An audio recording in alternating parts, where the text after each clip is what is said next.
جب سے ساجد نے دل سے مانگی دعا، ہر طرف چھا گئی رحمتوں کی گھٹا، ہر طرف چھا گئی رحمتوں کی گھٹا، دور الجھن ہوئی روح روشن ہوئی، دور الجھن ہوئی روح روشن ہوئی، لب پہ جب آ گیا مصطفیٰ مصطفیٰ۔ ورحمۃ اللہ وبرکاتہ۔ بسم اللہ الرحمن الرحیم۔ الحمد للہ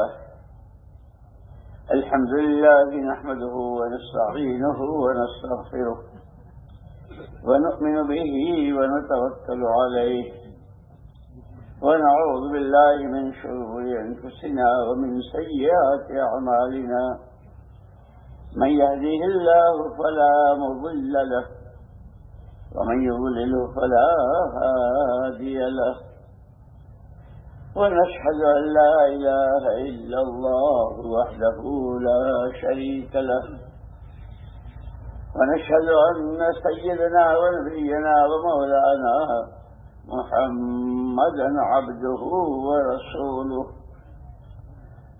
صلوات الله وسلامه على سيدنا ومولانا محمد وعلى آله وصحبه وبارك وسلم تسليما كثيرا كثيرا، أما بعد فأعوذ بالله من الشيطان الرجيم، بسم الله الرحمن الرحيم،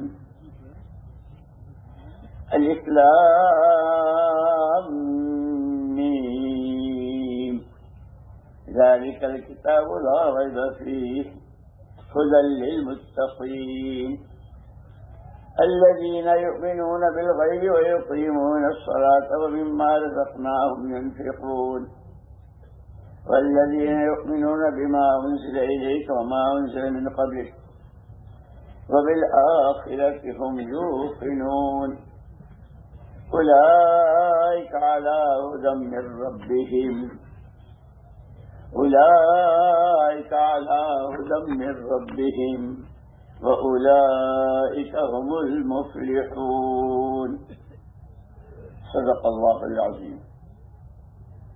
وقال رسول الله صلى الله عليه وسلم طوبى لمن جعله الله مفتاحا للخير ومغلاقا للشر، وويل لمن جعله الله مفتاحا للشر ومغلاقا للخير، او كما قال رسول الله صلی اللہ علیہ وسلم۔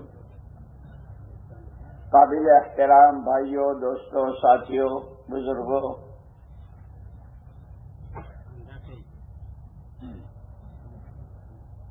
ضرورتیں تو انسانوں کو سب کو اپنی معلوم ہے، جو ضرورتیں ہیں انسان کی، لیکن سب سے اہم، سب سے پہلی، سب سے بڑی اور ہر وقت، جیسے کھانا ضرورت ہے لیکن 24 گھنٹے کھاتے رہیں، پانی پینا ضرورت ہے لیکن ہر وقت پانی پیتے رہو، اس کا وقت ہوتا ہے۔ کھانا کھایا کچھ دیر کے بعد بھوک لگی تو پھر، لیکن ایک ضرورت تمام انسانوں کی مشترکہ ہے، عوام ہو، خواص ہو، مالدار ہوں، غریب ہوں، مرد ہوں، عورتیں ہوں، مکے مدینے میں رہتے ہوں، دنیا میں کہیں رہتے ہوں، کوئی سی زبان بولتے ہوں، کسی خاندان کے، کسی برادری کے ہوں، تمام انسانوں کی مشترکہ ضرورت، جیسے ہوا، پانی اور روشنی، یہ تینوں کے لیے ضروری ہے نا، یہ تینوں چیزیں سب کو چاہیے، تاجروں کو، کاشتکاروں کو، مالداروں کو، غریبوں کو، نوکری پیشہ کو، صدر کو، وزیر کو، پولیس والے کو، چپراسی کو، پانی، ہوا اور روشنی، یہ ایسے ہی تمام انسانوں کی مشترکہ ضرورت۔ وہ ہے ہدایت. اس لیے کہ دو چیزیں ہیں، ایک ہدایت ہے، ایک گمراہی ہے، اور دونوں کا نتیجہ بھی بتلایا ہے. ہدایت کا نتیجہ ہمیشہ کامیابی، یعنی ان کی کامیابی پر اللہ مہر لگا رہے ہیں. اولئک علی ھدی من ربہم واولئک ھم المفلحون. وہی کامیابی ہے. اور ضلالت اور گمراہی کا نتیجہ ہمیشہ کی جہنم. اور یہ دونوں چیزیں صرف اور صرف اللہ کے قبضے میں ہے. کوئی کسی کو ہدایت دے سکتا ہے، نہ کوئی کسی کو گمراہ کر سکتا ہے. حضور اکرم صلی اللہ علیہ وسلم کے چچا حضرت ابو طالب، آپ نے بہت ساتھ دیا اور بہت خدمت بھی کی. جب ان کا وقت قریب آیا تو حضور اکرم صلی اللہ علیہ وسلم نے سوچا کہ چچا کا مجھ پر احسان ہے، اس لیے کہ چچی ابو لہب اور چچی ان کی گھر والی اور خاندان کے لوگوں نے تو بہت ستایا، منہ پر تھوکا بھی، راستے میں کانٹے بھی بچھائے، گلے میں پھانسا بھی ڈالا اور قتل کی اسکیمیں بھی بنائی، بس کیا کیا.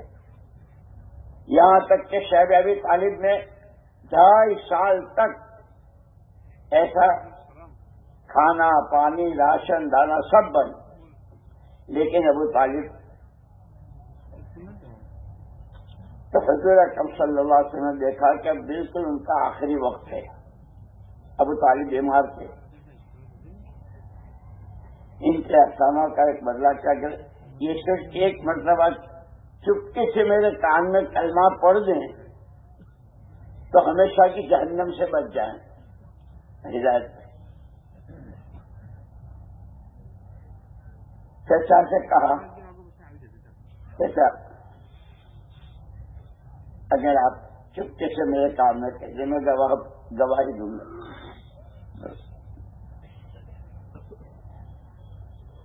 چچا نے کہا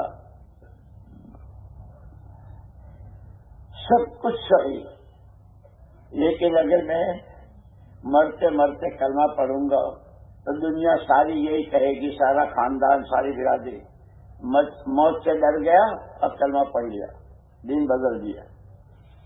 لوگوں کی وجہ سے یہ جو لوگ بہت کہتے ہیں لوگ کیا کہیں گے، لوگ کیا کہیں گے.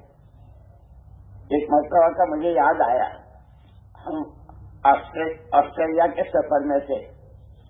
حضرت جی رحمۃ اللہ علیہ، مولانا انعام الحسن صاحب رحمۃ اللہ علیہ ساتھ تھے. تو ایک ایئرپورٹ پر نماز کا وقت ہو رہا تھا. ساتھیوں نے تیاری شروع کی، مصلی جگہ یہ وہ. ایک اچھے دیندار صورت شکل سے اچھے دیندار معلوم ہوئے تو وہ کہہ رہے تھے آپ لوگ نماز پڑھیں گے؟ جی اسی کی تیاری کریں. یہ اٹلی کا ایئرپورٹ ہے، اٹلی جہاں وہ پوپ رہتا ہے. آپ تو نماز پڑھتے رہیں گے تو لوگ کیا کہیں گے؟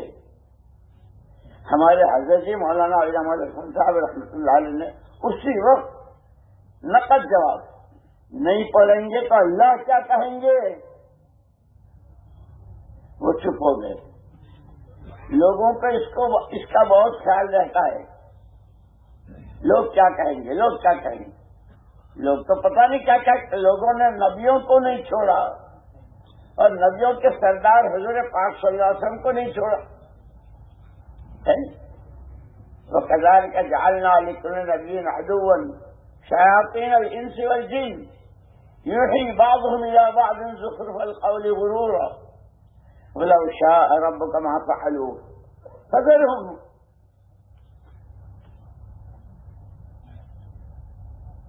کہ شیاطین جن و انس یہ ایک دوسرے کے کان بھرتے رہتے ہیں اور باتیں بناتے رہتے ہیں. اللہ کے بعد انسانوں میں سب سے اونچا مقام نبی کا ہوتا ہے. پھر سارے نبیوں میں سب سے اونچے محمد رسول اللہ صلی اللہ علیہ وسلم، آپ کی سیرت کی کتابیں بھی لکھی گئی اور ان کے بیانات بھی، اور کیا کیا ہوا، آج تک کوئی حضور کو بیان نہیں کر سکا۔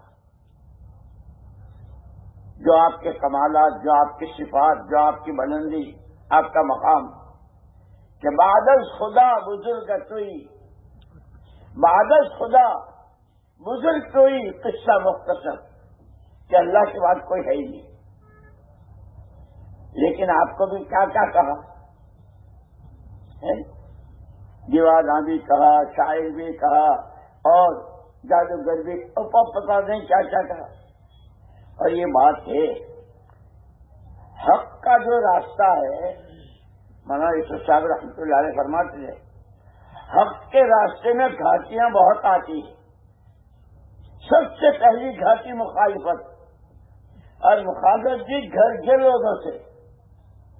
حضور اکرم صلی اللہ علیہ وسلم کو نبوت ملی 40 سال کی عمر میں۔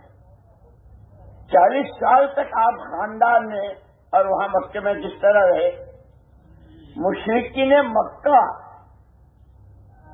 آدمی سچا ہے، آدمی امانت دار ہے، صادق و امین کہتے تھے مشرکین مکہ، صادق، سچے، امانت دار۔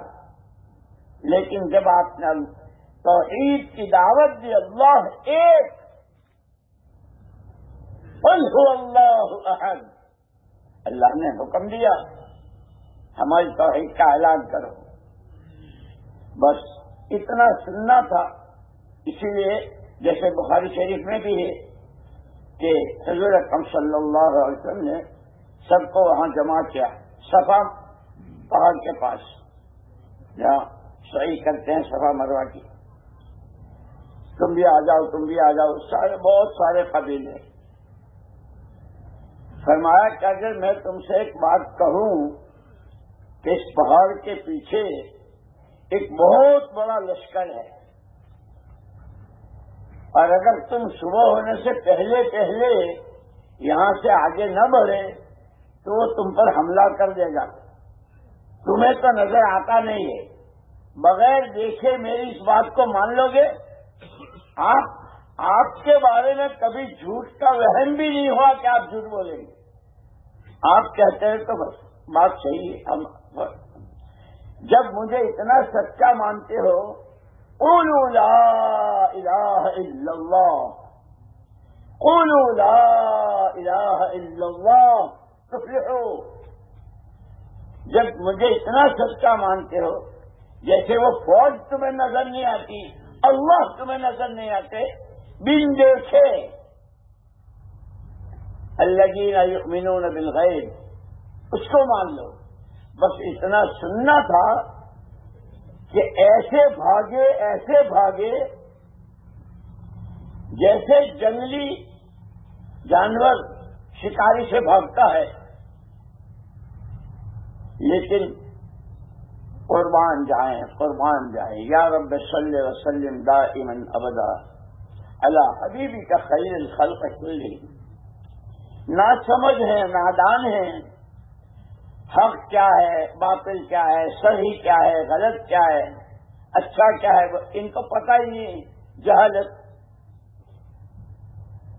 یہ بھاگ رہے ہیں، لیکن مجھے تو اللہ پاک نے ذمہ داری دی ہے، یا ایھا النبی انا ارسلناک شاہدا ومبشرا ونذیرا وداعیا الی اللہ باذنہ۔ پیارے نبی، ہم نے آپ کو گواہ بنا کر، بشیر و نذیر بنا کر، اور داعی الی اللہ بنا کے بھیجا ہے۔ آپ کو یہ کام کرنا ہے خود کو، تو مجھے تو میری ذمہ داری ہے میری۔ یہ تو ناسمجھ ہیں، نادان ہیں۔ اسی لیے حضرت اکرم صلی اللہ علیہ وسلم نے فرمایا نا، الکیس من دان نفسہ وعمل لما بعد الموت والعاجز من اتبع نفسہ ہواها وتمنى على الله الامانی، او کما قال رسول اللہ صلی اللہ علیہ وسلم۔ بہت سمجھدار ہے حضور، جس کو سمجھدار کہیں اس سے زیادہ سمجھدار کون ہو سکتا ہے؟ حضور فرما رہے بہت سمجھدار ہے اللہ کا وہ بندہ جو اپنے پر قابو پائے، اپنے کو کنٹرول میں رکھے، اپنے آپ کو اللہ کے حکموں کا پابند بناوے اور آخرت میں کام آنے والے اعمال کرے، حضور اس کو سمجھدار کہہ رہے ہیں۔ اور آگے فرمایا بڑا نادان ہے، بڑا نادان ہے، بڑا ناسمجھ ہے، اپنے ہی ہاتھوں اپنے پیروں پر کلاڑی مار رہا ہے، جو اپنی منمانیوں کے پیچھے حلال حرام جائز ناجائز، اللہ راضی ہوں گے ناراض ہوں گے، جہنم بنے گی، قبر کا عذاب، اس سب سے آنکھیں بند کر کے جو جی میں آیا کہ اس سے زیادہ کوئی نادان نہیں۔ اس لیے انسانوں میں 3 قسم کے مزاج ہوتے ہیں، 3 قسم کے، ایک مزاج حیوانی، ایک مزاج شیطانی اور ایک مزاج ایمانی۔ ہمیں ایمانی مزاج بنانے کو کہا ہے کہ حیوانی مزاج کیا ہے؟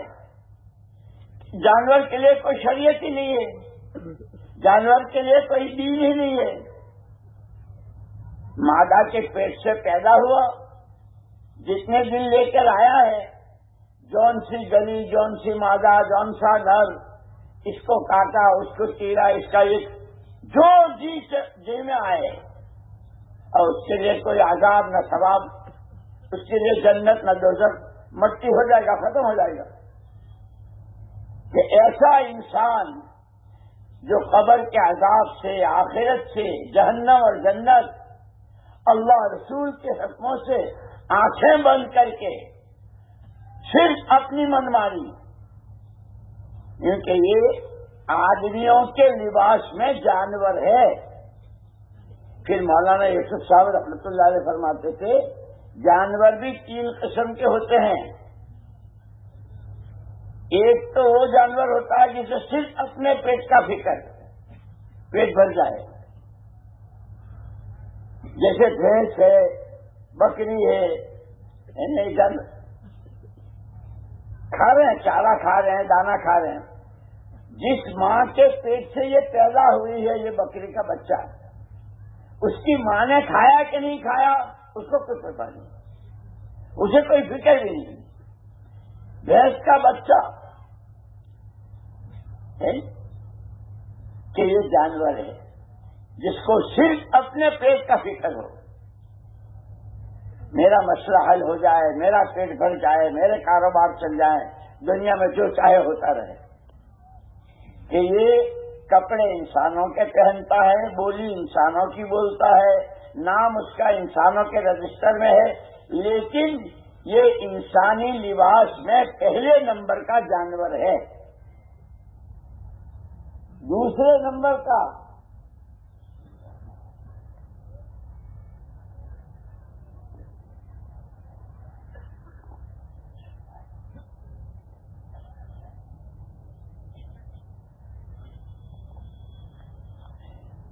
نمبر کا جانور اپنے نفع کے لیے دوسرے کو نقصان پہنچانا۔ بھوکا بھیڑیا، ایک بیوہ عورت ہے، اس نے 2-4 بکریاں پال رکھی ہے، ان کا دودھ دوہتی ہے، بیچتی ہے، اپنے بچوں کا اپنا گزارا اس پر کرتی ہے۔ بھیڑیا اس بکری کو پھاڑ کھاتا ہے اپنے پیٹ کے لیے، دوسرے کا نقصان کر کے، کہ وہ لوگ، وہ انسان، وہ مشرق میں ہوں، مغرب میں ہوں، کہیں ہوں، جو اپنے آئی ہیو سم پرابلمس، کیا کہتے ہیں، آئی ہیو سم پرابلمس، میرے کچھ مسئلے ہیں، میری کچھ سمسیایں ہیں، اس کے لیے کسی کو چھری گھونٹنا پڑے، کسی کا پیٹ بھرنا پڑے، کسی پر ظلم کرنا پڑے، کسی کی زمین پر قبضہ کرنا پڑے، کہ یہ دوسرے نمبر کا جانور ہے۔ انسانی شکل میں بھیڑیا ہے، اس بیوہ کی بکری کو پھاڑ گیا، اس کے چھوٹے معصوم بچے جن کا گزارا بکریوں کے اس پر، یہ کیا کر رہا ہے؟ اسے اس کی پرواہ نہیں کہ وہ انسان جو اپنے لیے دوسروں کو نقصان پہنچائے، دیکھنے میں انسان ہے لیکن یہ بھیڑیا ہے اندر سے۔ مولانا یوسف صاحب رحمۃ اللہ علیہ فرمائے تیسرے نمبر کا جانور اپنا کام بنے یا نہ بنے، اپنا کام بنے یا نہ بنے، دوسرے کو تو کرتا نہیں ہے کہ وہ سانپ ہے۔ سانپ جب کسی کو ڈستا ہے اور سانپ جب کسی کو کاٹتا ہے تو اسے اس کا پیٹ بھرتا ہے، اس کا پیٹ نہیں بھرتا۔ لیکن ایک بوڑھا آدمی، ایک جوان چھوکرا، ایک خاتون عورت ذات راستے چل کر اس کو ڈستا ہے، وہ بچاؤ بچاؤ، ہائے مر گئی، ہائے مر گئی، ہائے مر گیا، دوسرا تڑپتا رہے، اپنا کچھ نہیں۔ یہ تیسرے درجے کا جانور ہے۔ اپنا کام بنے نہ بنے، اپنا مسئلہ حل ہو نہ ہو، لیکن لوگوں کو چین سے رہنے نہیں دینا، گھروں میں، محلے میں، مارکیٹوں میں، آفسوں میں، کہ دیکھنے میں انسان ہے شکل میں لیکن یہ سانپ ہے۔ پھر مولانا یوسف صاحب رحمۃ اللہ علیہ فرماتے تھے اللہ جل جلالہ عم نوالہ عظم و شأنہ، عظم و شأنہ، اقدس ولا الہ غیرہ۔ اس نے یہ پورا سنسار، یہ زمین و آسمان، یہ چاند و سورج و ستارے، یہ زمین کی قسم قسم کی پیداوار، یہ پھل، یہ میوے، یہ سبزیاں، سمندروں کی وہ مچھلیاں، یہ سب کتے بلیوں کے لیے، بھیڑیوں کے لیے اور سانپوں کے لیے نہیں پیدا کیا ہے، یہ تو انسانوں کے لیے پیدا کیا۔ جیسے حضور اکرم صلی اللہ علیہ وسلم نے خود فرمایا ان الدنیا خلقت لکم وانکم خلقتم للآخرہ۔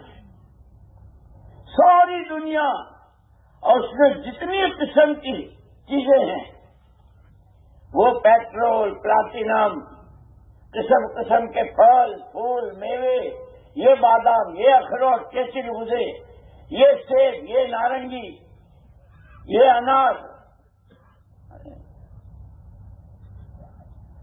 کتنے میوے، کتنی نعمتیں کہ وہ انسانوں کے لیے پیدا کی، اور انسان کو حضور نے فرمایا اللہ کا پیغام پہنچایا کہ میں اللہ کا پیغمبر ہوں، میرے ذمہ ہے اللہ کا پیغمبر پہنچانا، داعی اللہ، کہ اللہ کو پہچانو۔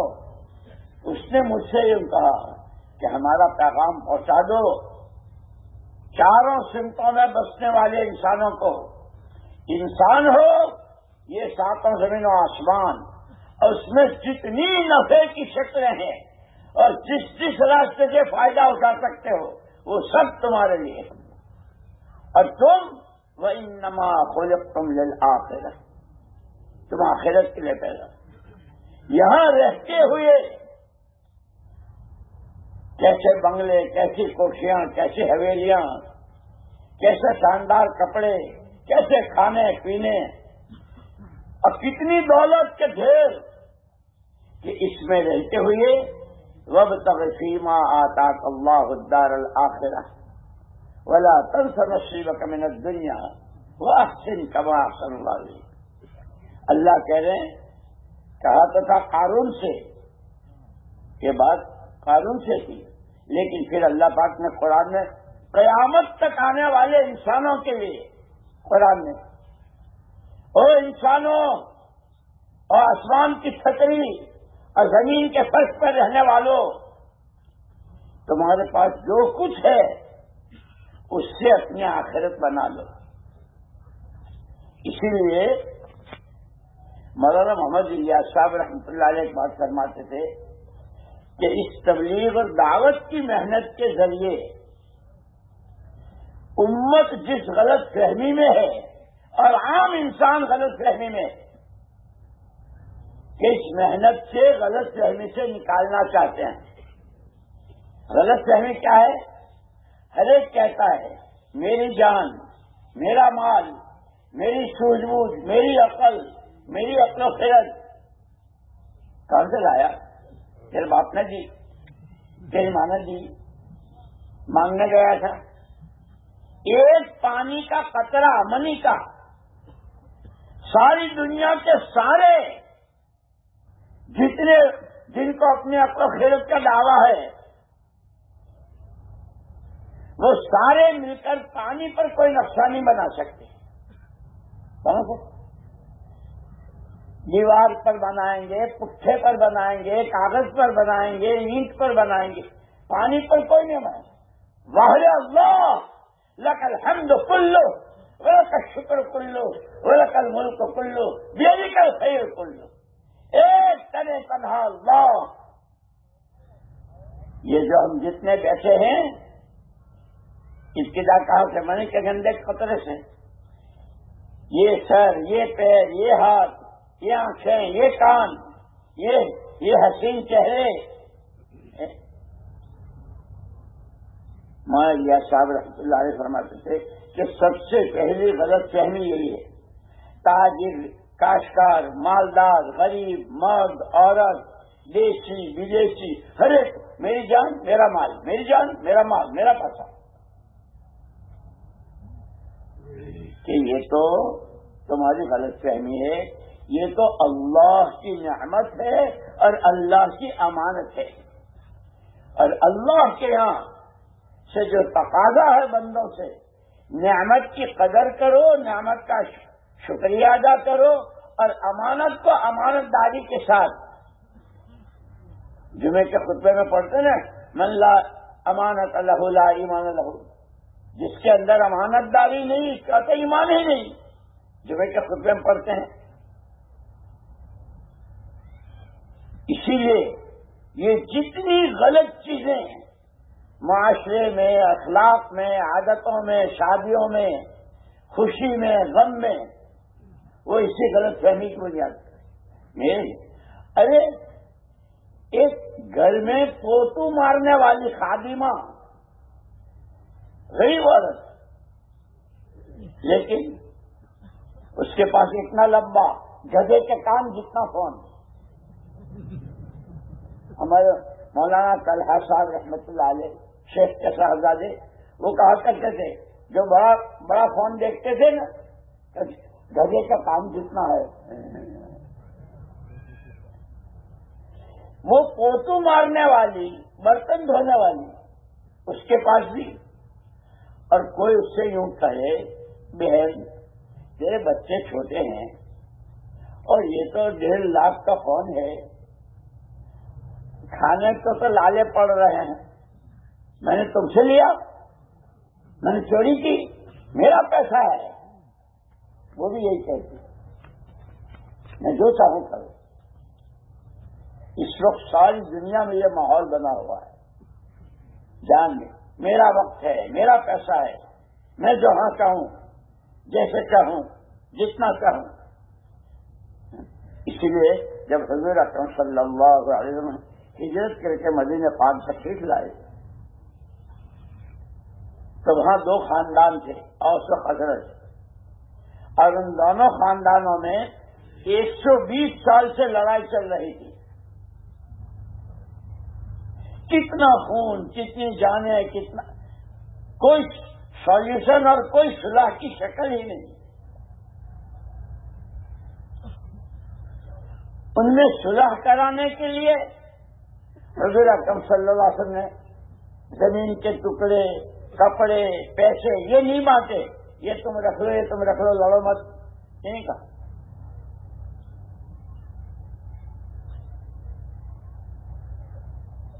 آپ نے 2 عمل بتلائے،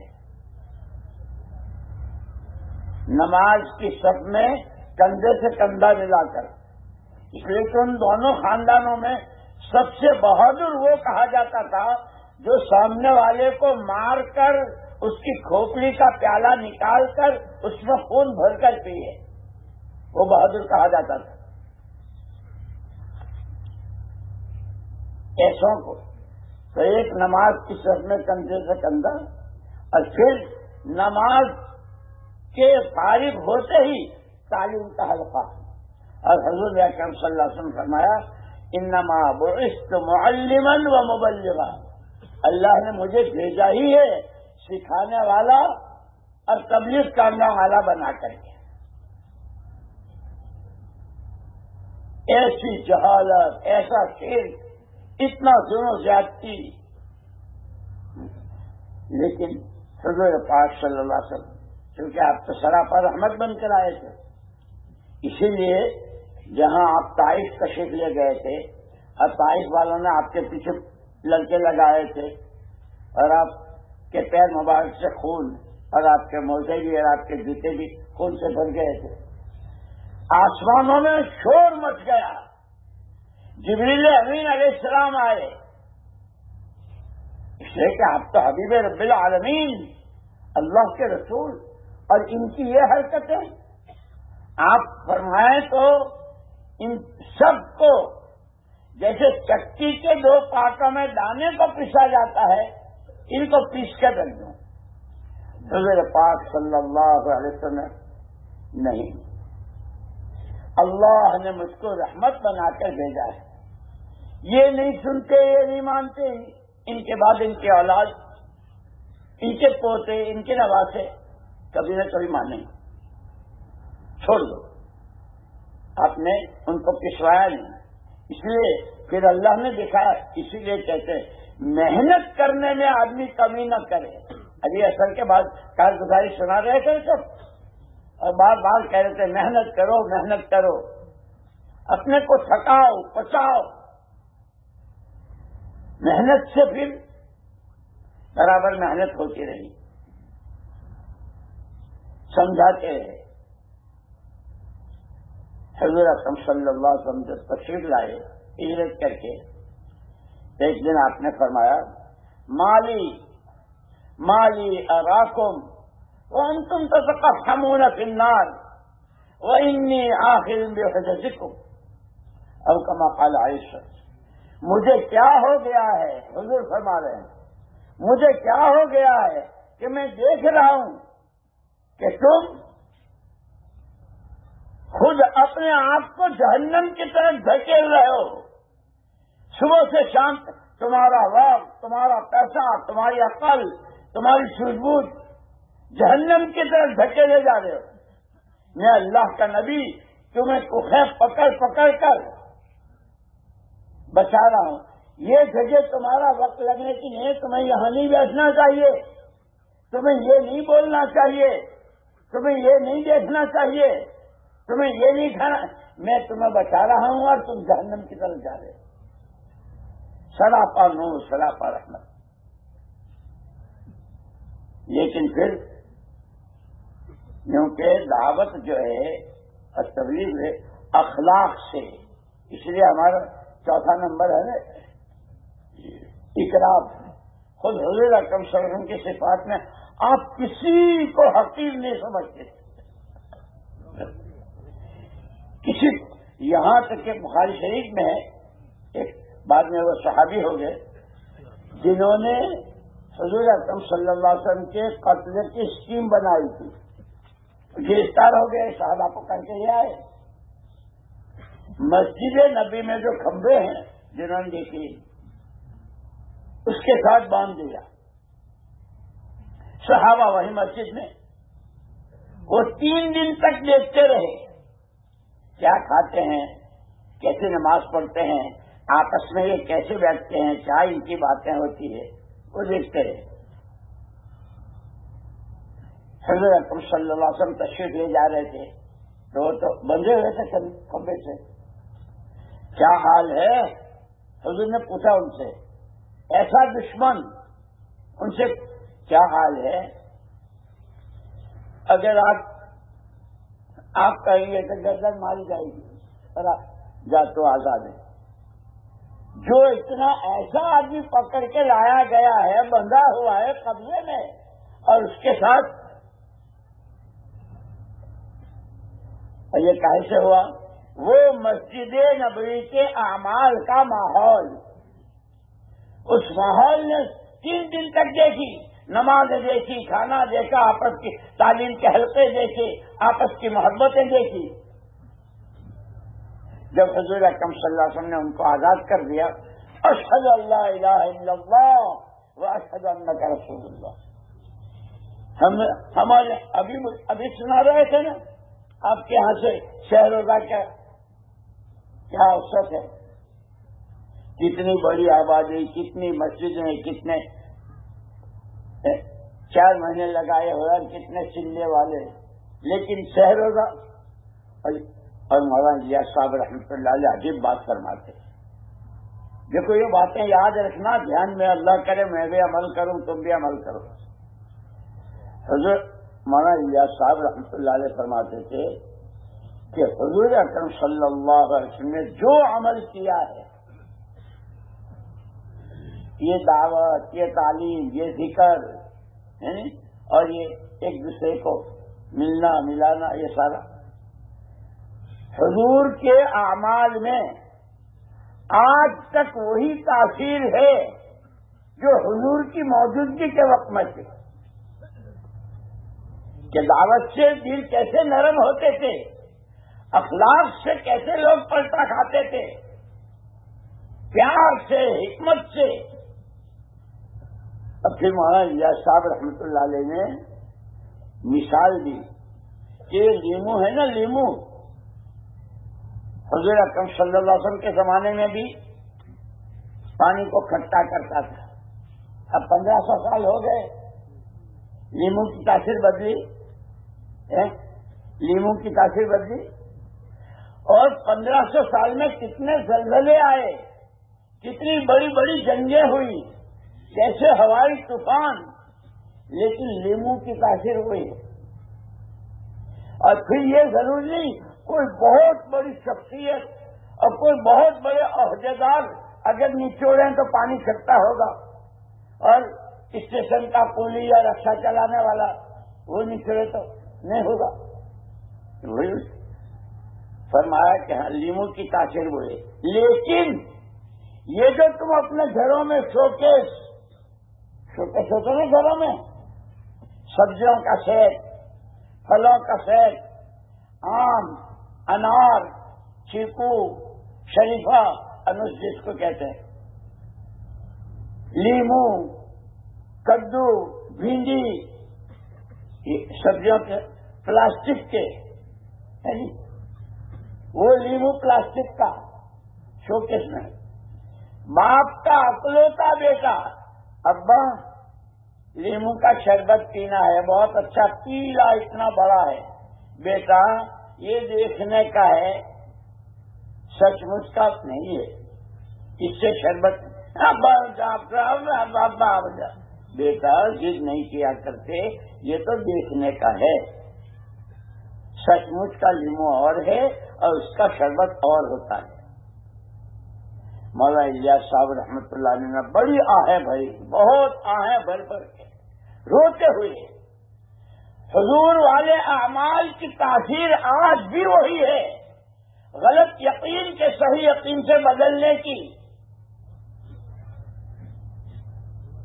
شرک سے تو شرک کے توحید سے بدلنے کی، بے حیائی کے حیا سے بدلنے کی، اسراف کے درمیانی چال چلنے سے، غفلتوں کے پردے چاک ہو کر اللہ کا دھیان، استحضار، یہ ساری آج بھی وہی تاثیر ہے ان عملوں میں۔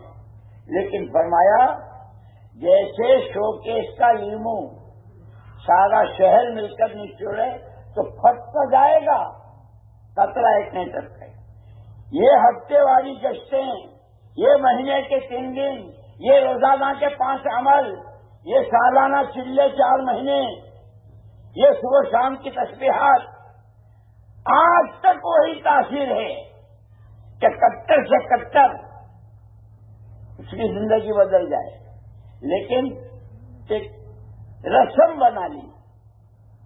اجتماع ہو رہا ہے, چلنا, بھیڑ جمع ہونے کو نہیں. فرمایا کہ جب, اور علماء نے عجیب بات لکھی, جب کسی دینی عمل میں رسمیت اور رواج آ جاتا ہے حقیقت سے خالی, کیونکہ سب سے پہلے اس کی روح نکل جاتی ہے.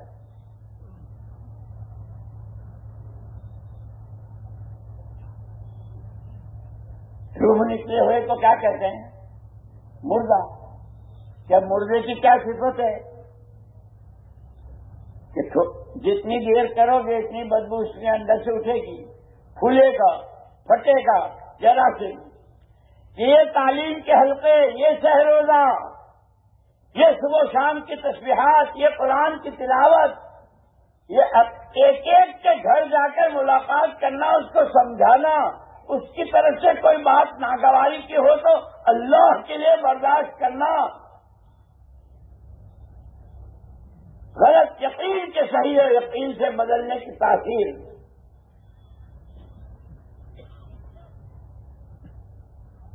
میں ایک مرتبہ کارگزاری سن رہا تھا وہاں نظام الدین میں. ایک جماعت 4 مہینے لگا کر بیرون سے آئی. اس میں تو انہوں نے کارگزاری سنانی شروع کی, اتنی جماعتیں نکالی اور اتنی مسجدیں آباد ہوئی اور بہت لمبی. میں نے کہا یہ تو سب تم ان کا کر کے آئے, گئے تو تھے تم اپنا سیکھنے کے لیے, تم نے کیا سیکھا؟ ایک نوجوان بولا, مولوی صاحب میرے ابا نے مجھے شروع سے انگلش میڈیم میں داخل کیا تھا, 12ویں پڑھی, پھر اس کے بعد کالج ہوا, پھر ڈگریاں, بڑی بڑی ڈگریاں ہوئی. اور یہ تبلیغ والے, جماعت والے روزانہ آتے تھے. وہ جو روز کی ملاقات کو کہتے ہیں کہ اپنی مسجد کے قریب اور اپنے محلے کا کوئی گھر نہ بچے. ہم نے ابھی اس کام کو لیا نہیں ہے, بس ایک رسم بن گئی. ورنہ ہم, یہ بھی یاد آتا ہے تو سنا دیتا ہوں, ہم امریکہ میں تھے اور وہاں یہ حالات تھے, تو ہم نے ان سے پوچھا کہ بھئی تمہارے, اس لیے کہ وہاں امریکہ میں تو مسجد یہاں ہے تو 10 کلومیٹر پر مسلمان کا گھر ہے. ہم نے پوچھا کہ بھائی کوئی مسجد ایسی ہے جس نے اس کے سارے چاروں طرف رہنے والے اپنے بھائیوں کی ملاقات کی ہو؟ ایک مسجد والے کھڑے ہوئے, انہوں نے کہا کہ مولوی صاحب 2 لائنیں تو ہماری پوری ہو گئی ہے, تیسری لائن چل رہی ہے. اب امریکہ کا محلہ, گاؤں کا گاؤں. پھر ہم نے پوچھا بھائی کوئی مسجد ایسی ہے جس نے 100% گھر گھر کی ملاقات کی ہو؟ ایک مسجد والے کھڑے ہوئے, مولوی صاحب ہماری 4تھی لائن چل رہی ہے اور چونکہ یہاں لوگوں کی مشغولی, کسی کا جاب, کسی کی نوکری آدھی رات کو ہے, کسی کی صبح کو ہے, کسی کو دوپہر کو ہے, اور گھر کے ہر آدمی سے ملنا, ہم نے ان کی ملاقات کا وقت معلوم کیا. یہ گھر کس وقت مل سکتے ہیں؟ تو 8 بجے جاب پر جاتے ہیں, شام کو 8 بجے آتے ہیں, تو جہاں 9 بجے ملاقات ہو سکتی ہے. کوئی رات کو جاتا ہے, صبح کو آتا ہے, تو اس وقت کہ ہم نے الحمدللہ الحمدللہ ہماری مسجد کی یہ 4تھی لائن چل رہی ہے اور کوئی گھر نہیں بچا ہے. میرے دوستو, میں تو یہ کارگزاری سن رہا تھا اثر کے بعد, میں تو حیران تھا. بھروچ ضلع ہمارا, جس کو ہمارے بھائی فضل کریم صاحب, قاضی عبد الوہاب صاحب رحمہم اللہ ریزرو بینک کہتے تھے, کہ ہمارا بھروچ ضلع ریزرو بینک. جو ہے ریزرو بینک میں جب جاؤ چیک نکال لو, کہ یہ ضلع ایسا کہ جہاں کی چاہو جماعت بنا لو, 4 مہینے کی کیا اور سال کی کیا اور اندر کی کیا، علماء، عوام، خواص، لیکن وہ کام پھر وہ پلاسٹک کا لیمو بنتا جا رہا ہے۔ اس لیے دوستو تبلیغ جو ہے ہمارے حضرت مولانا ابراہیم صاحب اللہ ان کے عمر میں برکت دے، فرماتے ہیں کہ اب تبلیغ 2 چیزیں رہ گئی، نماز کے بعد اعلان، بھائیو دین کی بات ہوگی، اعلان ہو گیا، پھر ایک تقریر کرنے والا آیا، اس نے تقریر کی، تبلیغ ہو گئی، اعلان، تقریر، یہ تو سراسر شروع پہلے دن سے لے کے مرتے تک قربانیوں کے ساتھ چلنے کا کام ہے۔ پڑھو سیرت سرکار کی۔ مولانا الیاس صاحب رحمۃ اللہ علیہ کے ملفوظات میں تو عجیب بات ملتی۔ میں ایک مرتبہ مدینہ منورہ میں تھا، ہمارے ایک عرب دوست نے کہا کہ آج میں آپ کو ایسی جگہ لے جاؤں جو آپ نے کبھی سوچا بھی نہیں ہوگا۔ میں کہا اچھا، تو نے کہا کہ ایک صحابی آدھی رات کو حضور پاک صلی اللہ علیہ وسلم کی زیارت کے لیے کہ حضور کی زیارت آنکھیں ٹھنڈی ہو جائیں، آدھی رات کو اٹھ کر مسجد نبی آئے تو حضور اکرم صلی اللہ علیہ وسلم حجر شریف میں بھی نہیں تھے، مسجد میں بھی نہیں تھے۔ وہ وہاں سے نکل کے وہ جو برابر میں قبرستان ہے بقیع غرقد، وہاں گئے، جنت البقیع، وہاں بھی نہیں۔ فکر ہو گیا کہ اللہ کے نبی، اس زمانے میں مدینہ منورہ کا جو دائرہ تھا بہت مختصر، رات اندھیری، رات کا اندھیرا، اور پھر وہ کوئی وہاں لائٹ یا چراغ، خود مسجد نبی میں سن 9 ہجری میں چراغ جلا۔ حضور کے ہجرت کرنے کے 9 سال میں پہلا چراغ حضرت تمیم داری رضی اللہ تعالیٰ عنہ جلائے۔ کوئی محلہ چھوڑا نہ کوئی گلی چھوڑی، طرح طرح کے خیالات۔ خدا نہ خواستہ کسی نے حضور پاک صلی اللہ علیہ وسلم کی شان میں کوئی گستاخی کی، کیا ہوا؟ کیونکہ ایک بات یاد رکھنا 20 کی، یہ لکھنے کی اور دلوں پر لینے کی ہے۔ آدمی جس چیز کی تلاش میں لگتا ہے، من جد وجد، عربی کا مقولہ ہے، جو جس چیز کی تلاش میں لگتا ہے دیر سویر ملتا ہے، ملتا ہے، ملتا ہے۔ جو اللہ رسول کی تلاش میں اسے اللہ کا تعلق، اللہ کی محبت، اللہ کا قرب، اللہ کی مددیں، حضور پاک صلی اللہ علیہ وسلم کی محبت، آپ کا اتباع، ایک ایک سنت کو معلوم کر کے اپنی زندگی میں، اور جو ہائی دنیا ہائی دنیا اس کو وہ ملتا ہے۔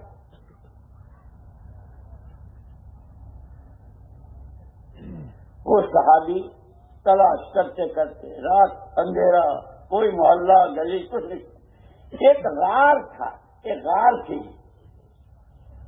خود رات کا اندھیرا پھر غار کا اندھیرا۔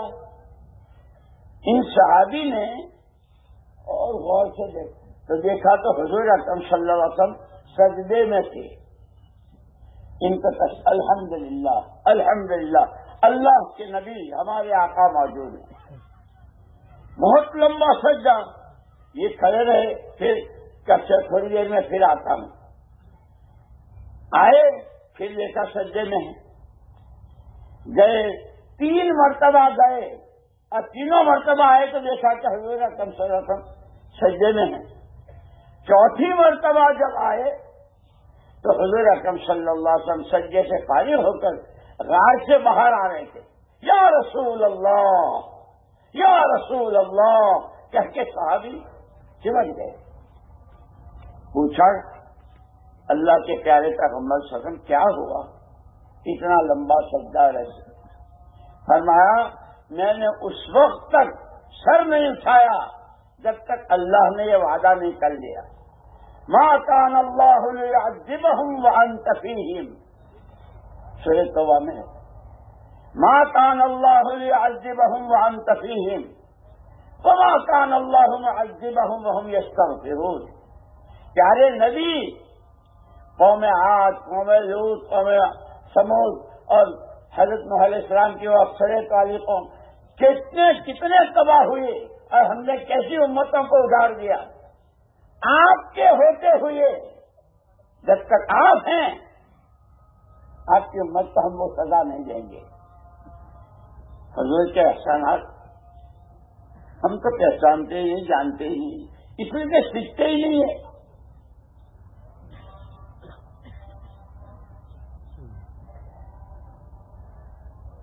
تو یہ ہوا کہ آپ امت کے درمیان رہیں گے تو آپ کی عمر کیا ہے؟ 40 سال کی عمر میں تو آپ کو نبوت ملی، اس کے بعد کل 13 سال 23 سال، پھر کیا آپ کے بعد پھر امت.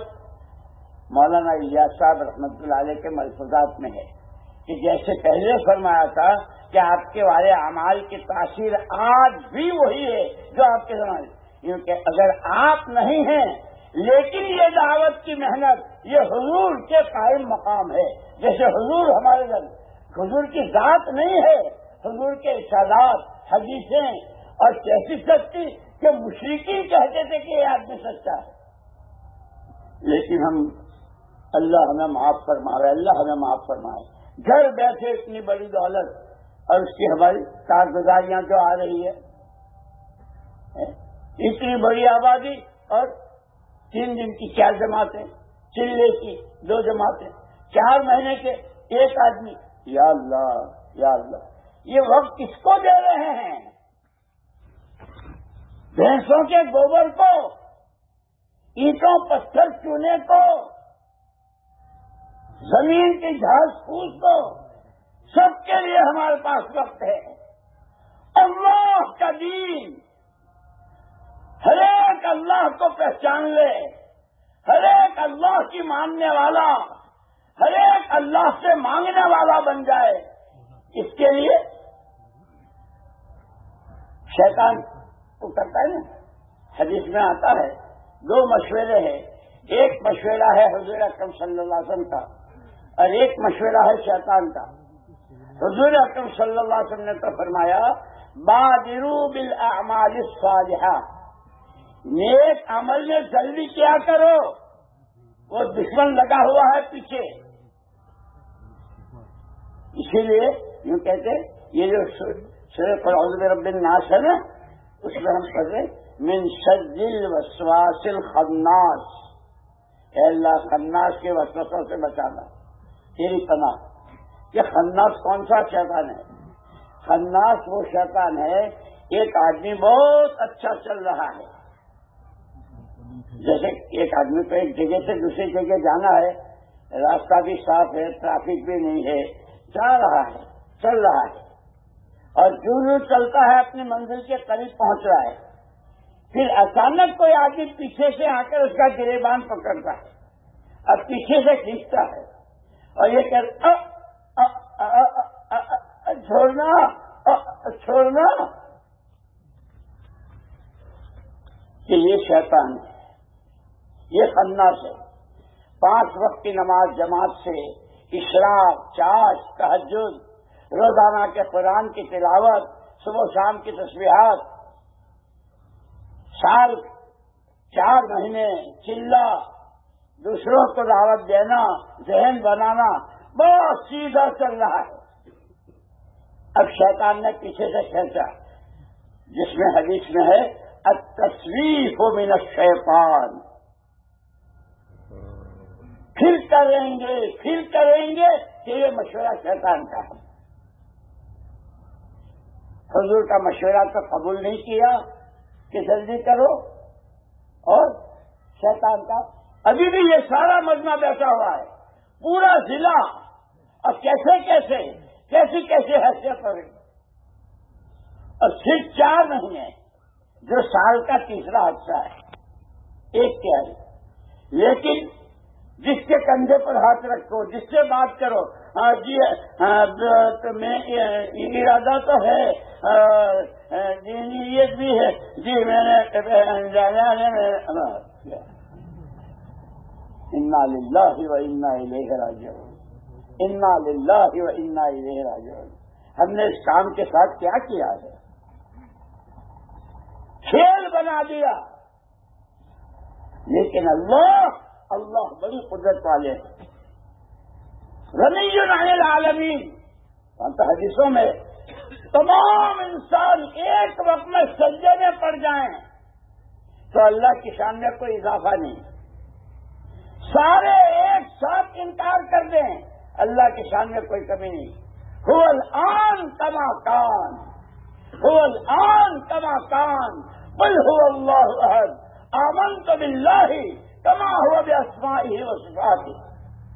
ہمیں تو وہ کلمہ دیا۔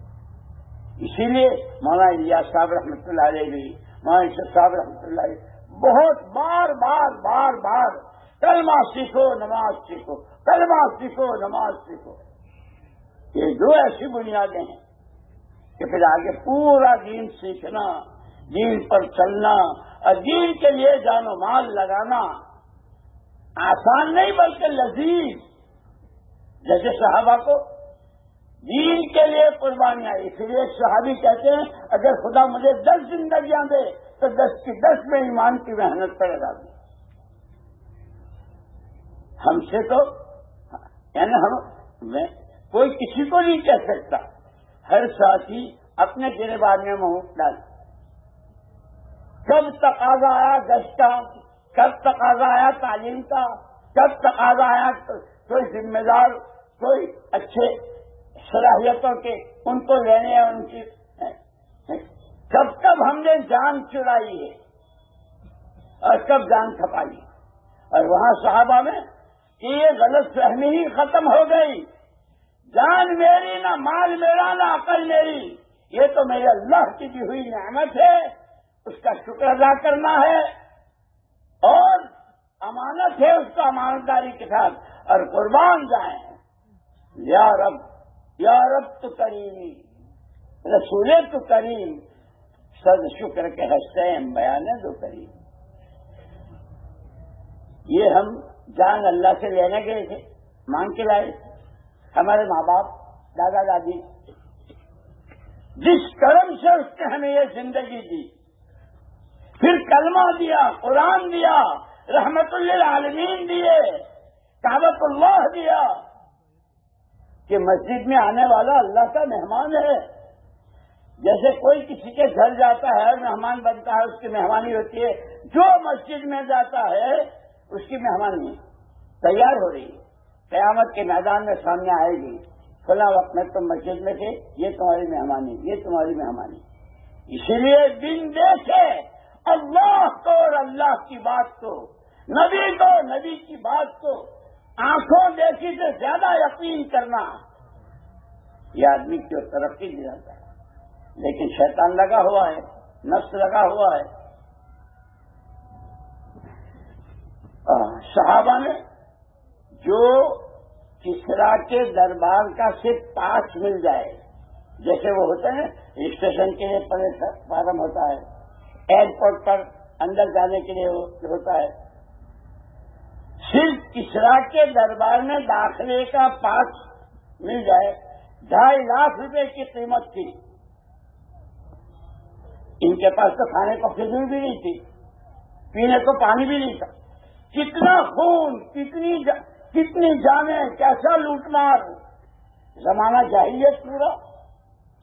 لیکن قربان جائیں کالی کملی والے کے، یا رب صلی وسلم دائما، یا رب صلی وسلم دائما ابدا علی حبیبک خیر الخلق کلہم۔ آپ نے انہی کو سمجھایا، یہ جو تم کہتے ہو جان میری جان میرا مال میری، یہ تمہاری نہیں ہے، یہ تو اللہ کی نعمت ہے اور اللہ کی امانت ہے۔ نعمت کے بارے میں اللہ چاہتے ہیں شکر گزاری، امانت کے بارے میں امانت داری۔ اسی لیے ایک مرتبہ حضور اکرم صلی اللہ علیہ وسلم حرم میں تشریف فرماتے، کچھ صحابہ کچھ فاصلے سے بیٹھے ہوئے تھے، حضور اکرم صلی اللہ علیہ وسلم خود تشریف لے گئے ان کے پاس اور پوچھا کیا کر رہے ہو، کیا کر رہے ہو؟ نحمد اللہ ونشکرہ، نحمد اللہ ونشکرہ علی نعمت الاسلام۔ اللہ کے رسول صلی اللہ علیہ وسلم، ہم تو صدیوں کفر و شرک اور جہالت کے اندھیروں میں رہے، اللہ کا شکر ادا کر رہے ہیں کہ اس نے ہم کو ایمان اور اسلام دیا۔ اور وہ شکر صرف جیسے علماء نے لکھا ہے، شکر کے 3 درجے ہیں۔ سب سے پہلے نعمت کی قدر دل میں ہو، میں یہ منہ اور یہ منہ اور مجھے جیسے کوئی بہت اچھی لذیذ چیز، ارے بھائی میں کہاں ارے کہاں، کیونکہ جو اللہ کی نعمت ہے، اے اللہ تیرا کرم ہے، میں تو اس قابل نہیں، میں تو ایک قطرے پانی کا بھی حقدار نہیں۔ کہ شکر کا پہلا درجہ ہے نعمت کی عظمت اور قدر دل میں ہو۔ دوسرا درجہ ہے زبان سے الحمدللہ، الحمدللہ، اے اللہ تیرا شکر۔ اور تیسرا درجہ ہے جس درجے کی نعمت ہو اس سے متعلق اللہ کی طرف سے جو تقاضا ہو، حضور کی طرف سے جو ارشاد ہو، اس نعمت کو اللہ کے حکم اور نبی کے طریقے پر استعمال کرنا، یہ اصل شکریہ ہے۔ اس راز کو صحابہ نے ایسا سمجھا تھا کہ اب جان کی نہ مال کی نہ صلاحیت، کسی چیز کی پرواہ نہیں، یہ اللہ ہی کی دی ہوئی ہے، اللہ ہی کے لیے، اللہ ہی کی دی ہوئی ہے، اللہ ہی کے لیے۔ تمہارے الیاس صاحب رحمۃ اللہ علیہ فرماتے تھے کہ اس محنت کے ذریعے بھئی ہم انسان فرشتے نہیں ہیں، ہم کھائیں گے بھی، کمائیں گے بھی، شادیاں بھی ہوں گے، خوشی کے دن بھی ہوں گے، وہ سب، لیکن شریعت کے دائرے میں رہ کر، تو اس وقت پھر ہمارا کھانا کمانا بھی دین بن جائے گا، بیوی سے ملاقات وہ بھی دین بن جائے گا۔ لیکن وہی بات ہے، روز ہمارے مولانا ابراہیم صاحب اللہ ان کے عمر میں بہت برکت دے، ہم لوگوں بھائی دین سیکھو، دین سیکھو، کہ تیسرا نمبر علم و ذکر ہے، اس سے تو بالکل ایسے اس نے ایک طرف کر دیا۔ نہیں دوستو، میں نے عرض کیا کہ اللہ نے ہم پر بہت بڑا کرم کیا ہے، بہت بڑا کرم۔ گھر بیٹھے یہ بڑے بڑے دارالعلوم، بڑے بڑے علماء، مفتیان، شیخ الحدیث، کیسی خانقاہیں، کیسے اللہ والے، سب گھر بیٹھے۔ اور جب ملکوں میں جاتے ہیں تو ملکوں والے ایسے چیخ رہے ہیں جیسے گرمیوں کے زمانے میں زمین چیختی ہے اور پکارتی ہے، پانی پانی پانی۔ سب گرمی ہے مئی جون کی، اور کھیتی سوکھ رہی ہے، اور زمین کہ جس طرح زمینیں گرمیوں میں پانی کو پکارتی ہیں، ملکوں میں لوگ ہے کوئی جو ہمیں اللہ کا تعارف کراوے، ہے کوئی جو ہمیں آخرت سمجھائے، ہے کوئی جو ہمیں نبی کا دامن تھماوے، ہے کوئی جو ہمیں حلال حرام کی تمیز کرائے زمین۔ لیکن جب تشکیل ہوتی ہے ملکوں کی، صوبوں کی، علاقوں کی، تو وہی ہاں انشاءاللہ، جی انشاءاللہ۔ تمہیں انشاءاللہ کو کیا سمجھا ہے؟ اللہ نہیں چاہتے، اللہ نہیں چاہتے۔ میرے دوستو، اسی لیے ہم کہتے ہیں کام کو سمجھنا ہے، کام کو سیکھنا ہے، اور اللہ کی دی ہوئی نعمت اور اللہ کی دی ہوئی امانت کو امانت داری کے ساتھ اور شکر، اور یوں کہ لئن شکرتم لأزیدنکم، اگر تم نعمت کی شکر گزاری کرو گے ہم نعمت کو بڑھاتے ہی رہا کریں گے، اس میں جو علماء اور جو طلبا وغیرہ ہوتے ہیں وہ سمجھتے ہیں لام تاکید دانون تاکید کا فائدہ ہم بڑھاتے یہی وجہ ہوئی جو 600 سال تک مرد اور عورتیں بھی جہالت میں رہے، جب حضور پاک صلی اللہ علیہ وسلم نے سمجھایا کہ یہ جان مال اللہ کی نعمت ہے، امانت ہے، اس کو وہاں کرنا ہے جہاں اس کا حکم ہے، تو انہی میں صحابہ کی عورتیں بھی رضوان اللہ تعالی علیہم اجمعین، پھر ان کی اولاد، ان کے بعد والے تابعین، تبع تابعین، صحابی، مہاجرین، مہاجرات، انصار، انصاریات، پھر مفسرین، محدثین، فقہاء، ائمہ اربعہ، یہ سارا جتنا سلسلہ ہے یہ سب نعمت کی شکر گزاری کا۔ اور جب ناقدری ہوتی ہے تو کتنے اچھے، بھائی تمہارے نانا تو ایسے نہیں تھے، تمہارے دادا تو ایسے نہیں تھے، یہ تم کیا کر رہے ہو؟ اس لیے مجھے یاد آیا ایک آدمی علی گڑھ سے آیا تھا، ایک نوجوان، اور وہ جا رہا تھا پیرس، فرانس، پیرس اپنی پڑھائی کے لیے۔ میرے پاس آئے، مول صاحب میں کل پیرس جا رہا ہوں، مجھے کوئی نصیحت کرو۔ میں ہمارے بڑے سب موجود ہیں، ان سے نصیحت لے لو۔ وہاں نظام الدین نے کہ نہیں، سب کے پاس تم کچھ کہو۔ اللہ نے اس وقت میرے دل میں ڈالی، میں نے کہا بھائی ایک بات سمجھ میں آ رہی ہے، جب تم پیرس کے اڈے پر پیر رکھو ہوائی جہاز سے اتر کے، تو اپنے اور اللہ کے بیچ میں آج کے بعد جب تک یہاں ہوں میں محمد الرسول اللہ صلی اللہ علیہ وسلم کا نمائندہ ہوں، as a delegate of prophet Muhammad صلی اللہ علیہ وسلم، میں حضور کا نمائندہ ہوں۔ بس میں نے کہا بس۔ اس کی پڑھائی تھی 2 سال کی، پڑھائی کر کے جب واپس آئے ملاقات ہوئی، اور مولوی صاحب پیرس تو ننگا شہر ہے، ساری خرافات، ساری بے حیائیوں کے سامان دنیا بھر میں وہاں سے سپلائی ہوتے ہیں۔ میرے لیے کتنے ایسے موقع آئے کہ میں گیا، لیکن آپ کا اتنا جملہ، خبردار حضور کے نمائندے ہو۔ اللہ نے میری حفاظت کی۔ یہی ہم کہتے ہیں، یہ کام کام کام کام کی تقریریں نہیں، ہم حضور کے نمائندے ہیں، ہمیں حضور نے وارث بنایا ہے، اور خود فرمایا نحن معاشر الانبیاء لا نورث دینارا ولا درہما وانما نورث العلم او کما قال رسول اللہ صلی اللہ علیہ وسلم۔ ہماری ساری نبیوں اور پیغمبروں کی جماعت پیچھے والوں کو پیسوں کا، زمینوں کا وارث نہیں بناتے، جو علم ہم اللہ کے یہاں سے لے کر آئے ہیں، تورات، زبور، انجیل، صحیفے، اور سب سے اخیر میں قرآن کریم، کہ قرآن کریم کا وارث بنا کے گئے ہیں۔ اور اسی لیے ایک مرتبہ آپ نے موقع پر فرمایا ترکت فیکم امرین، ترکت فیکم امرین ان تمسکتم بہما لن تضلوا ابدا، کتاب اللہ و سنت رسول صلی اللہ علیہ وسلم۔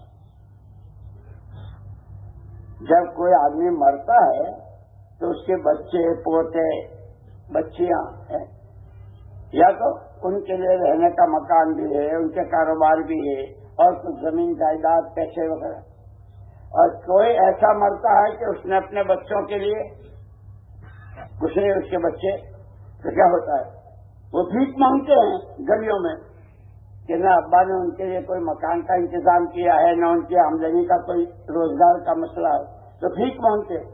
میں تمہیں سڑکوں پہ چھوڑ کے نہیں جا رہا ہوں، حضور کسی کی گود میں بٹھا کے نہیں جا رہا ہوں، تمہارے ایک ہاتھ میں قرآن اور دوسرے ہاتھ میں یہ قرآن زندگی کے ہر شعبے کا، قرآن عملی طور پر زندہ ہو. عقیدہ، عبادت، معاملات، معاشرت، اخلاق، کمانا، خرچ کرنا، خوشی، غم، مرنا، جینا، سارا قرآن نے دیا ہے. اور گارنٹی کیسی دی؟ کیا کمپنیاں اپنی مشینوں کی گارنٹیاں دیتی ہوں گی جو حضور نے گارنٹی دی؟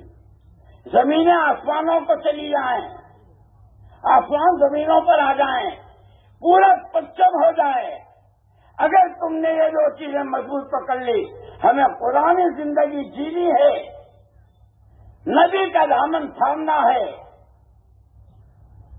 اور مولانا یوسف صاحب رحمۃ اللہ علیہ فرماتے تھے کہ سنت رسولی اول سنت سنہا رسول اللہ صلی اللہ علیہ وسلم ہی دعوت الی اللہ. حضور کی پہلی سنت ایمان کی دعوت کہ اللہ حضور پاک ہمیں قرآن اور اس قرآن کی دعوت. اسی لیے خالی یہ تو عجیب بات ہے، پورا قرآن پوری امت کے ہر طبقے کے ہر فرد میں، تاجروں میں، کاشتکاروں میں، انجینئروں میں، ڈاکٹروں میں، جوانوں میں، بوڑھوں میں، مردوں میں، عورتوں میں قرآن زندہ ہو جائے. اس کی محنت کا نام دعوت و تبلیغ ہے، خالی تقریروں کا نام نہیں ہے. اسی لیے میرے دوستوں میں نے عرض کیا کہ اللہ نے بہت بڑی نعمت دی، بہت بڑی. لیکن پھر ساتھ کے ساتھ یہ بھی کہا وَلَئِن كَفَرْتُمْ، اگر ناقدری کی تو کیسے عذاب دوں گا. حضرت موسیٰ علیہ السلام کے زمانے کا سامری واقعات میں لکھا ہے. سامری حضرت موسیٰ علیہ السلام کو اللہ پاک نے کوہ طور پر بلایا. سامری حضرت جبریل علیہ السلام کے گھوڑے کے جو نشانات تھے اس کی مٹی لی. جادو جانتا تھا، اس نے اپنا جادو بنایا اور بچڑا بنایا. اور کیا کہا؟ حضرت موسیٰ علیہ السلام بھول گئے معبود تو تمہارا یہ ہے. اور اس کی وجہ سے بنو اسرائیل نبیوں کی اولاد، گھر گھر نبوت. وَاذْكُرُوا نِعْمَتَ اللَّهِ عَلَيْكُمْ إِذْ جَعَلَ فِيكُمْ أَنْبِيَاءَ وَمُلُوكًا وَآتَاكُمْ مَا لَمْ يُؤْتِ أَحَدًا مِّنَ الْعَالَمِينَ. او بنو اسرائیل، او نبیوں کی اولاد، اللہ کی نعمت کو یاد کرو.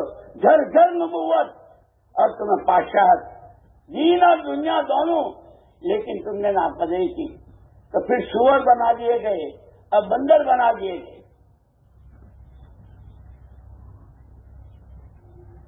جتنے بڑے باپ کا بیٹا ہو، کیسی اونچی برادری کا ہو اور کیسی شان دنیا دان کی ہو، اللہ کے یہاں تو عمل دیکھا جاتا ہے، شکر گزاری دیکھی جاتی ہے. وہ سامری حضرت موسیٰ علیہ السلام کا وہاں اللہ سے باتیں کر رہے ہیں اور وہاں بلایا اللہ نے. اس نے یہاں یہ کیا. اس کے پاس بھی یہ 3 طاقتیں تھیں، وقت، پیسہ اور صلاحیت. ان تینوں طاقتوں کو غلط لگایا تو وہ تو ہلاک ہوا. اس کی وجہ سے لاکھوں مرتد ہو گئے. لیکن وہ بادشاہ کا شہزادہ جو سورہ بروج میں ہے، وَالسَّمَاءِ ذَاتِ الْبُرُوجِ وَالْيَوْمِ الْمَوْعُودِ، ایک بادشاہ تھا، اس کا بیٹا تھا.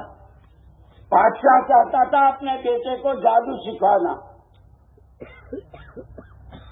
اس نے بھیجنا شروع کیا. وہ یہ سمجھتا تھا کہ روزانہ جاتا ہے، لیکن اللہ جب کسی کی قسمت جگاتے ہیں، جب کسی کا نصیبہ جگاتے ہیں تو اللہ پاک رہبری بھی کرتے ہیں. اسی لیے میں نے شروع میں کہا تھا ہماری سب سے بڑی ضرورت وہ ہدایت ہے. کہ ہدایت کیا ہے؟ الہدایت نور یقذفہ اللہ فی قلب امرئ من شاء یمیز به العبد بین الحق والباطل بین الخبیث والطیب بین ما ینفعہ ویضر.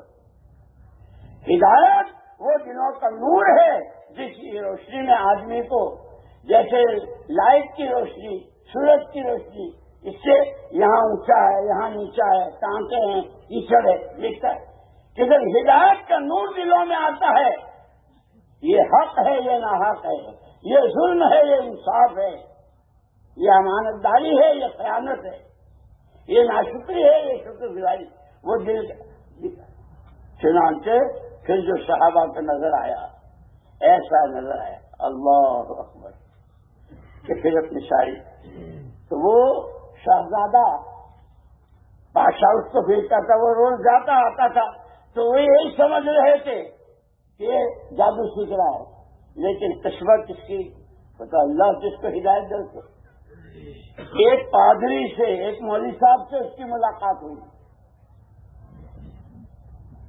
اس نے اس کو پڑھانا شروع کیا، یہ روزانہ پڑھ کے آتا تھا، وہ سمجھتے تھے کہ جادو سیکھ کے آ رہا۔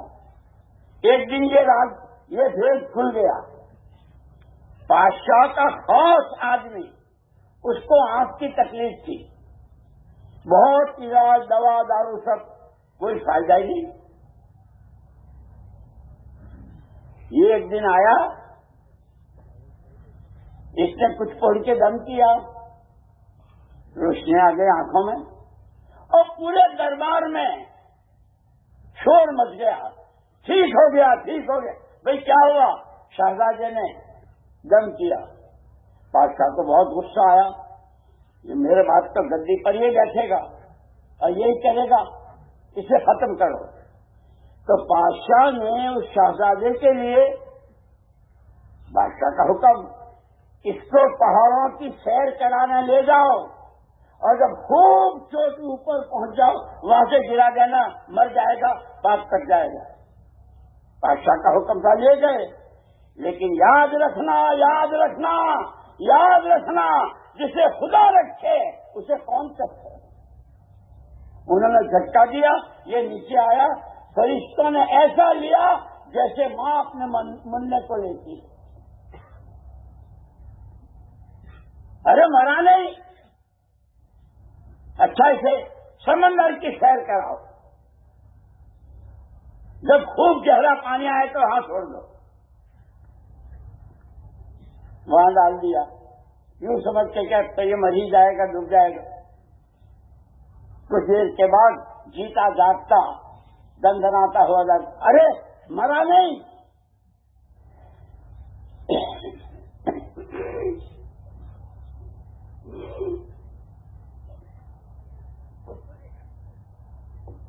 اس نے کہا، مرتا وہ ہے جس کو اللہ مارتا ہے، جیتا وہ ہے جس کو اللہ جلاتے ہیں۔ سمندر مارتا ہے نہ پہاڑ، ایٹم بم مارتا ہے نہ چاقو، المحیی والممیت هو اللہ۔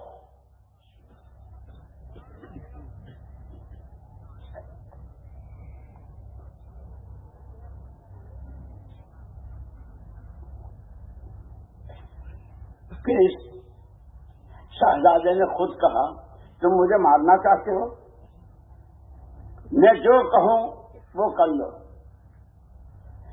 ساری تمہاری جتنی پبلک ہے سب کو جمع کر لو اور مجھے سولی پر لٹکا دو، کوئی بم اور کوئی گولی اور کچھ کرنے کی ضرورت نہیں، صرف بسم رب ھذا الغلام، یہ جوان جس اللہ کو مانتا ہے اس کے نام سے یہ کہہ کے تیر چلانا، میری جان نکل جائے گی۔ وہ یہ سمجھتے کہ کسی طرح مرے، جب پیچھے ساری پبلک کو جمع کر لیا، لٹکایا، بسم رب ھذا الغلام، اس کی لاش نیچے آ گئی، لیکن جتنا مجمع تھا لاکھوں کا، آمنا برب ھذا الغلام، آمنا برب ھذا الغلام، آج کے بعد ہم بھی اس اللہ کو مانیں گے جس کے نام پر اس نے جان دی۔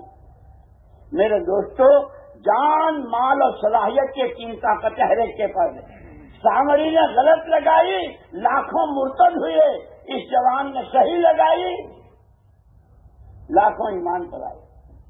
اسی لیے اللہ نے بہت بڑا کرم فرمایا ہے، بہت بڑا کرم فرمایا ہے۔ ہمیں پیدا کر کے ہمارے حال پہ نہیں چھوڑا، جیو جیسا جیتا ہے اور مرو جہاں جیتا ہے، کھاؤ کماؤ جیسا، خبردار لقد کان لکم فی رسول اللہ اسوۃ حسنہ، تمہارے لیے تمہارے پیارے پیغمبر صلی اللہ علیہ وسلم نمونہ۔ اسی لیے میں نے کہا کہ 3 قسم کے 3 مزاج کے آدمی ہوتے ہیں، حیوانی مزاج، شیطانی مزاج۔ حیوانی مزاج کو جو جی میں آئے، خواہشات کے بندے۔ شیطانی مزاج خود اچھا کرنا بھی نہیں، دوسرے کو کرنے دینا بھی نہیں۔ اس حفیظ نے سجدہ کیا بھی نہیں، اور جو نماز کے لیے مسجد کی طرف جا رہا ہو، جو اللہ کے راستے میں جا رہا ہو، اس کو پیچھے سے کھینچتا ہے، اس کو طرح طرح کے مشورے دیتا ہے۔ یہ شیطانی مزاج۔ ایمانی مزاج، زمین و آسمان ایک ہو جائیں، اللہ کو مانا ہے، اللہ ہی کی ماننی ہے، اللہ ہی سے مانگنا، یہ ایمانی مزاج ہے۔ اسی لیے صحابہ کرام رضوان اللہ جو 600 سال تک کفر و شرک میں اور جہالت میں، لیکن حضور پاک سے ان کا دامن تھامنے کے بعد آپ کے ہاتھ پر بیعت ہوئی، بایعنا علی ید رسول اللہ صلی اللہ علیہ وسلم علی السمع والطاعہ فی اليسر والعسر منشطا ومکرہا وعلی اثرۃ علینا۔ صحابہ کہتے ہم نے حضور کے ہاتھ پر بیعت کی، آپ ہی کی سنیں گے، آپ ہی کی مانیں گے، جی چاہے گا تو اور جی پر بوجھ پڑے گا تو، حالات اجازت دیں گے تو اور حالات تنگی کرسی کے ہوں گے تو، دوسروں کو ہم پر ترجیح دی جائے گی تو، کوئی پوچھے نہ پوچھے، ہر حال میں کہ اللہ کو راضی کرنا ہے، اپنی آخرت بنانی ہے، راستہ اس کا محمد الرسول اللہ، اللہ کا حکم نبی کا طریقہ، اللہ کا حکم نبی کا طریقہ، اسی کو اتباع کہتے ہیں۔ تو اس پر میں سنا رہا تھا کہ وہ صحابی جو غار میں حضور کو دیکھا اور آگے ہمارے یا صاحب رحمۃ اللہ علیہ فرمایا کہ اب حضور کی ذات تو ہمارے درمیان رہی نہیں، لیکن اور اللہ نے کہا تھا کہ جب تک آپ ہیں ہم امت کو عذاب نہیں دیں گے، کہ نہیں ہمارے یا صاحب رحمۃ حضور والے اعمال میں آج بھی وہی تاثیر ہے، جب اس کو قربانیوں کے ساتھ، مجاہدوں کے ساتھ، صرف اللہ کو راضی کرنے کے جذبے کے ساتھ، ہر طرح کے اغراض، ہر طرح کی دنیا طلبی، ہر طرح کی نفس پرستی سے ایک طرف ہو کر صرف اللہ راضی ہو جائے، آخرت بن جائے، نبی کا اتباع ہو جائے، کہ پھر آج بھی اس میں وہی تاثیر۔ اس لیے میرے دوستو مسئلہ خالی جمع ہو جانے کا اور تقریر ہو جانے کا نہیں ہے، خدا مجھے بھی توفیق دے اور آپ کو بھی توفیق دے۔ جتنے اس پورے مجمع میں جیسے بچہ ماں کے پیٹ میں بنتا ہے، ایک ایک چلے میں ترتیب بدلتی ہے، 4 مہینے کے بعد پھر اس میں روح ڈالی جاتی ہے۔ جب 4 مہینے صحیح اصولوں کے ساتھ مسجد کے ماحول میں 6 نمبر کی لگام لگا کر ہر لعانی بیکار کاموں سے بچتے ہوئے لگائیں گے، اللہ ہمیں محروم نہیں فرمائیں گے، اللہ نواز۔ اور لاکھوں مثالیں اس کی موجود ہیں، اس لیے پورا بننا جس سکون سے بیٹھا ہے، اللہ بیٹھنے کو قبول فرمائے، اللہ قبول فرمائے، اور اللہ پاک دلوں کے لیے راستہ کھول دے۔ میں حج اللہ فلا مضل لہ، جس کو اللہ ہدایت دے اسے کوئی گمراہ نہیں کر سکتا۔ ہمارا سارا مجمع ہے، اس لیے اس وقت میں ہمتیں کر کے نقد 4 مہینوں کے، جس میں رمضان مبارک بھی ملیں گے، شب قدر بھی ملے گی، شب برات بھی ملے گی، اور عید کے دن جو اللہ کی طرف سے وہ انعامات کی تقسیم وہ بھی، اور یہ تو آپ کو اور آپ جہاں جہاں سے گزریں گے اور آپ کے راستے سے جتنی مسجدوں میں آواز اور جتنے لوگ گناہوں سے توبہ کریں گے اس سب کا بھی آپ کو ملے گا۔ اس لیے ہمت کر کے کھڑے ہو جائیں اور اپنے آپ کو کوئی اٹھنے بیٹھنے کی شیرا نہ بنا رہے، صرف وہ کھڑے ہوں جو نقد 4 مہینوں کے لیے